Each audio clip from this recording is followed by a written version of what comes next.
Welcome back everybody to Forza Motorsport. So we're continuing on with the Road to Race tour. So now we've been in the road going version of the Corvette. We're now going to be going in the racing version of the Corvette, more specifically the C7.R. I know it's been a while since I did the previous championship, but I had to save up really to buy this car because I didn't get it when it was going cheap. So yeah, but let's see what this racing series is what this championship is going to be about, and then we'll start with the first race.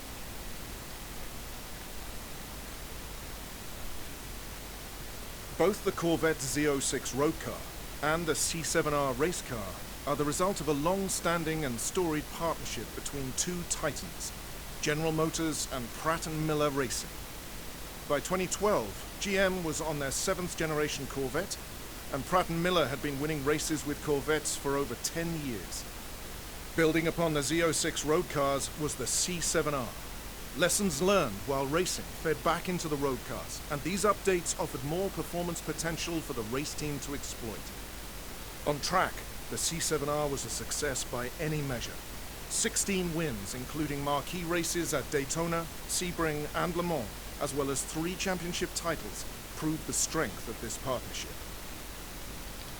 So a highly successful car, with all of those wins under its belt, and yeah. As you can see, a pretty expensive car, 302,000 credits, but thankfully I have saved up enough to buy it. So there we go. Oh, let's quickly look at the stats as it stands. So yeah, 4.6 speed is purely because of the amount of aerodynamic downforce that it's got going on to help it give. It's excellent 6.8 handling and 6.5 braking, and pretty decent acceleration at 6.0, rear wheel drive, front engined. And yeah, packing a 5.5 litre V8, 491 horsepower, 485 pounds-feet of torque, weighing in at 2,916 pounds, and crucially is 50-50 weight distribution. So yeah, which is no doubt because the engine is behind the front wheels to, you know, provide it as much of a weight balance as possible. So yeah, it's easy to see why it was as successful as it was. Hopefully we'll earn enough money throughout these races to make up some of the 302,000 credits it's cost us. So we're on the Michelin Raceway Road Atlanta, the Grand Prix course, so it's a full one. So yeah, for 6 laps. As per usual, we don't upgrade on the first race. Just like to see what the car is capable of in stock form. And since this is one of my favourite tracks, that makes it all the better to do it in stock. So yeah. But as per usual, we'll have to let the lady speak her spiel about the race track, because otherwise the subtitles will still stay around. Michelin Raceway Road Atlanta is an exciting road course with undulating elevation changes. Your throttle should be pinned wide open while looking for passing opportunities. Yeah, the amount of times the subtitles have stayed there when I've just quickly clicked through to try and get to the race as quickly as possible is really annoying. It stays there right up until she says free to go if you've got 3 more laps to go, or final lap or whatever. So yeah, and it's distracting, so there's no real reason to not wait around just to get rid of that distraction. It's just a shame though that, you know, that glitch has still not been sorted out. You'd hope it would be by now. Right, let's ditch some fuel. I always go a couple of laps above where we are, that we need, just in case. Right. We're on medium tyres, aren't we, as well? Well, it's predicting that we won't need a pit stop. But medium tyres do wear out quite quickly.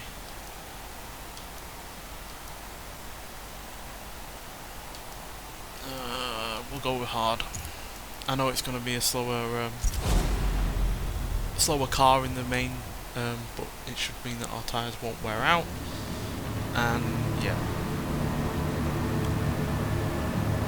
if we are slightly slower than others, then hopefully we will become slightly quicker when their tyres start to become less and less useful.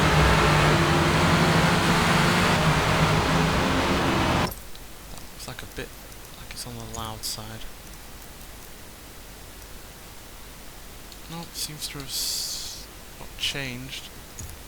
But I'll just stitch it a little bit just in case, because race cars obviously can be a bit louder than their road car. counterparts. Despite being on hard tyres, we've still got plenty of grip around the outside of several cars in the first corner. So we've got the 4 GT coming together though.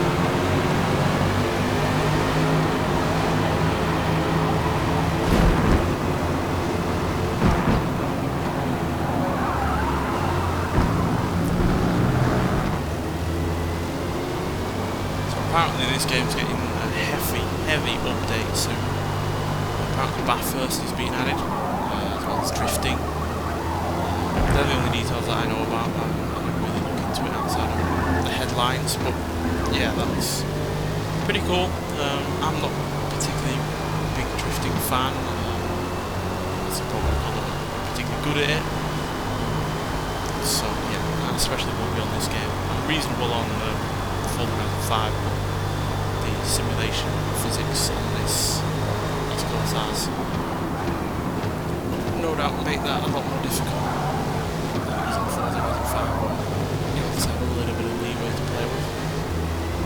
But Bathurst is exciting because I find that to be a really fun track to be on, which will obviously be infused into online and career mode.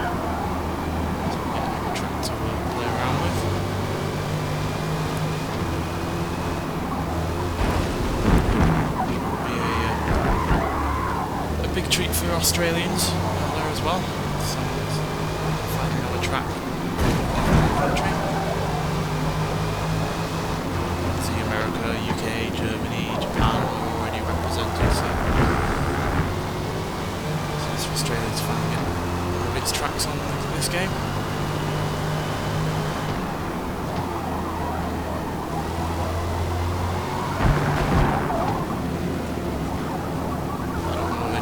In Australia though, but again, this has only ever been Bathurst that has been used. If there are other ones in Australia that are around that should be on the game, I'd love to hear about them, but yeah, Bathurst has been the only one, to my knowledge, that has ever been on the Forza Motorsport game. So yeah, obviously one of the Horizon games that was free was set in Australia, but it obviously didn't have any tracks there.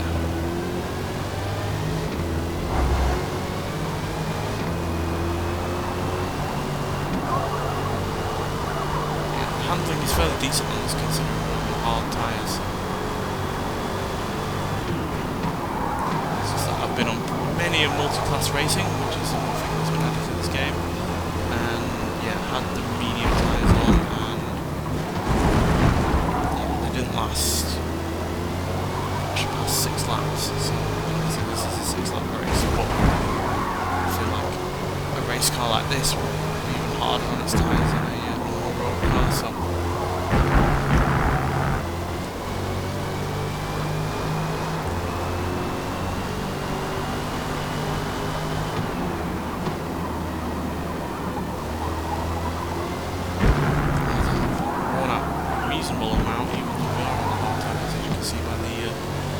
tyre indicator in to the left of the speedometer, so I can't imagine the soft or medium tyres are any better right now, so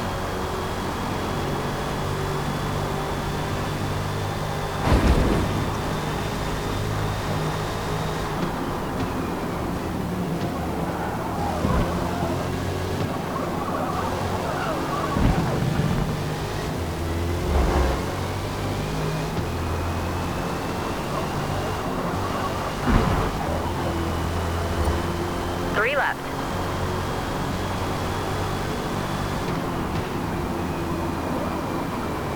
Still not been a demo out for test drive. It's sold the ground, by the way. I know some people do want me to play that game. My big issue is that when it comes to open world games like that, or any racing game really, it does generally come down to how I enjoy handling physics. It's one reason why the game, the first 2 crew games, for instance, did not hold my attention for very long. I just did not find the handling physics on those games to be enjoyable enough to keep my attention. Obviously that's not the only thing that's potentially going to this game, or Forza Motorsport 5 in particular. Currently only 30 manufacturers that are announced, and even then there's only 4 or 5 cars maybe each for each manufacturer, so yeah, we're not looking at a huge amount of cars at the moment, but that's no big issue for me, because like I said, it purely comes down to the handling physics really are enjoyable or not, because you know, I can get enjoyment out of cars stock when the handling is fun, and then especially so when we're graded, so yeah, it purely comes down to the handling physics. And there are some cars on there that I really am interested in driving that we don't have on the likes of Forza Motorsport 5. There's the Magnum PI Ferrari that's on there, I think it's a 308. I can't remember precisely, but it's definitely a Ferrari that we're not having Forza. Particularly I'm interested in driving, so there's that. There's probably some others that I've not noticed, but yeah, it just purely comes down to the handling physics at the end of the day. Because graphically it looks pretty good. Oh dear. It looks pretty good graphically. I like the fact it's set in Hong Kong. I was a big fan of the game Sleeping Dogs, which was also set in Hong Kong. So it's going to be nice to revisit that city in a driving game. Obviously Sleeping Dogs had driving elements to it, it wasn't the main focus, so yeah, it should be fun in that regard.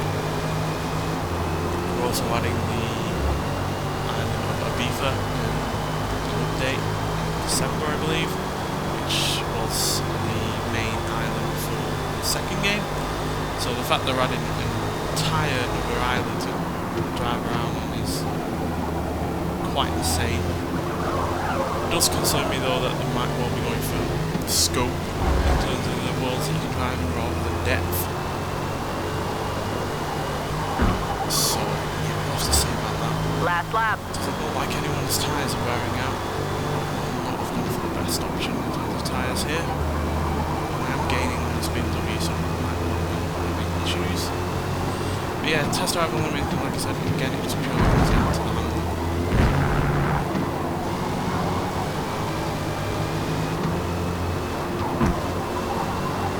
So one thing that's kept me invested in the Forza Horizon 5 game is the handling physics.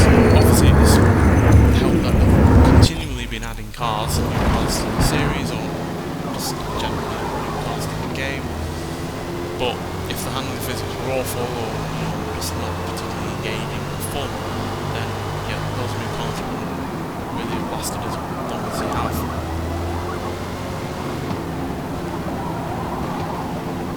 So yeah. Hopefully there's a demo out, but I'm really not confident about spending the amount of money that you can spend on that game. No, for sure. It's a shame. Racing games should have demos, because if you're not going to enjoy the handling physics, then what's the point of buying the game in now?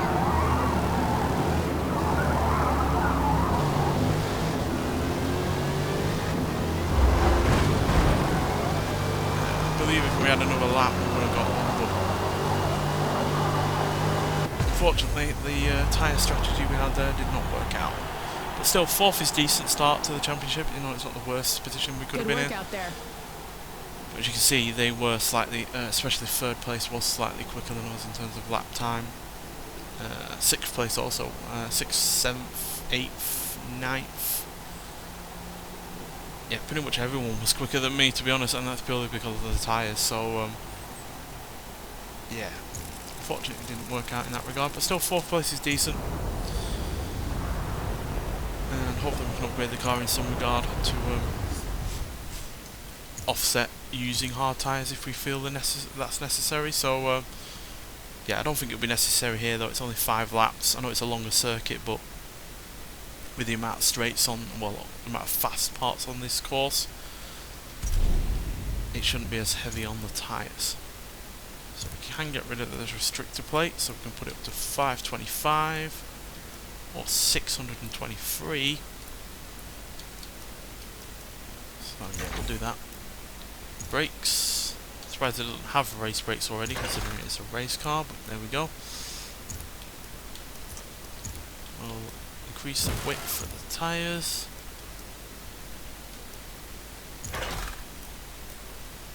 And we'll lighten the driveline.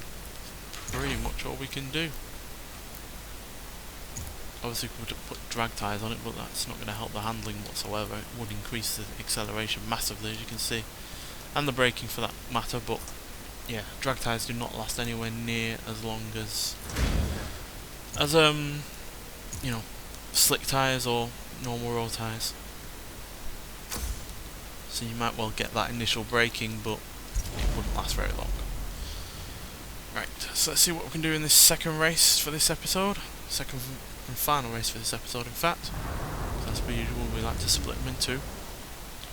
Let's let her do a spiel. From the infield portion of the Daytona International Speedway sports car circuit, drivers must be cautious transitioning off and on to the banked tri-oval. Oakley dokley. We are good to go.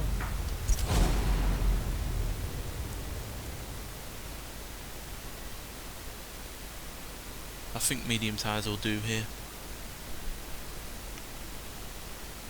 Because they've got one less lap. Granted, the laps are longer. But, again, I feel like because there's not a huge deal of braking zones in this race, we should be alright. Whack the fuel down, that will also help. Reduce the weight that the car has to deal with. Let's go. Hopefully the extra power isn't going to wear the tyres down faster. Rolling start though, so that will save our rear tyres at least for a little bit longer.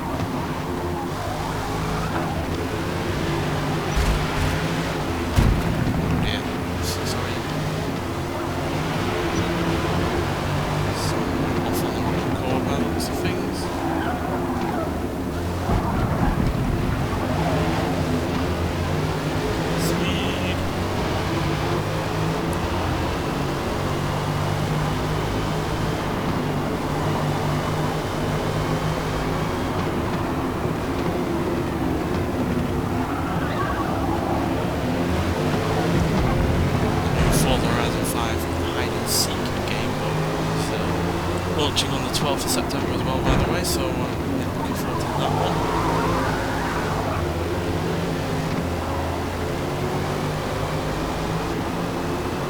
Looks like a pretty fun game mode.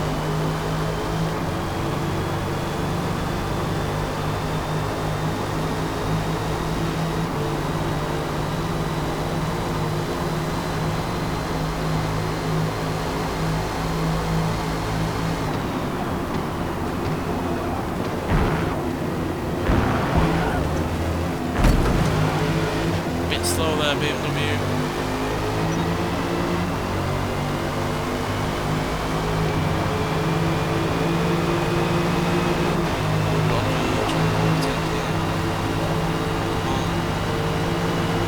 See, there's going to be a slight advantage. Less track to cover.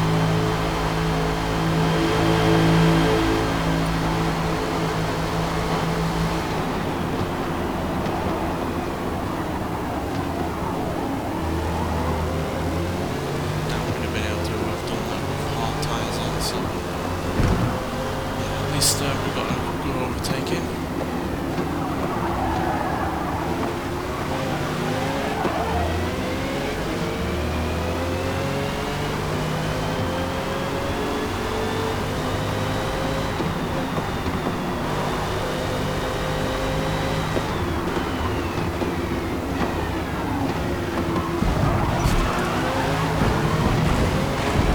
Sliding around like that does not help the tyre wear.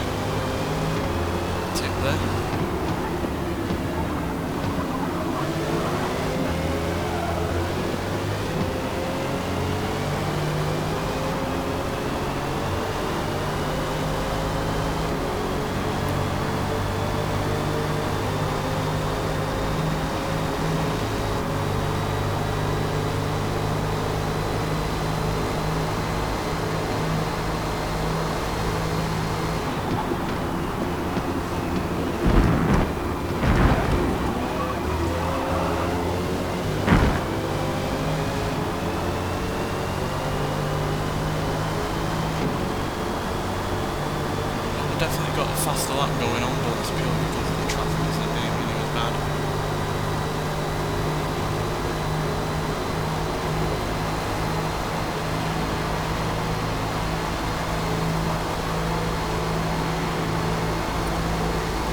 go. Do not have the top speed whatsoever.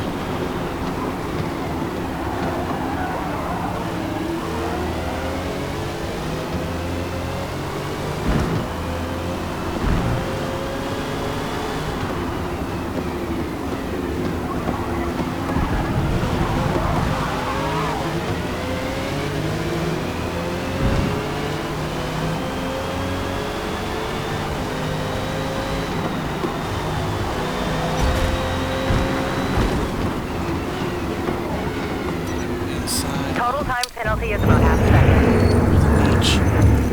Violent attack. Let's try and get around this without clipping Porsche. Otherwise, yeah, we're going to be trying to get around the grass. Not very many overtaking spots on this track, unfortunately.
One more lap.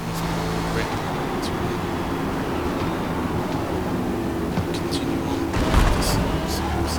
Too soon there. At least we're on a podium. Proved over last time. Double R. Get the second place.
close. Not close enough.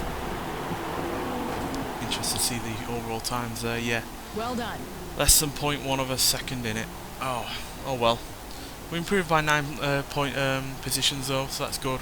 One more than last time. And yeah, that puts us into second place overall, with only another Corvette in first, with 12 points ahead of us. So it's looking unlikely that we'll get first place, but if we can maintain a podium position, I'll be pleased with that, quite frankly. But yeah, nonetheless though, thank you for watching, and yeah, I'll see you for the next episode where we'll do the third and fourth races with this Corvette, and then in the next episode after that we'll be in the Ferrari. So yeah, but nonetheless, thank you for watching, and I'll see you in the next one. Bye.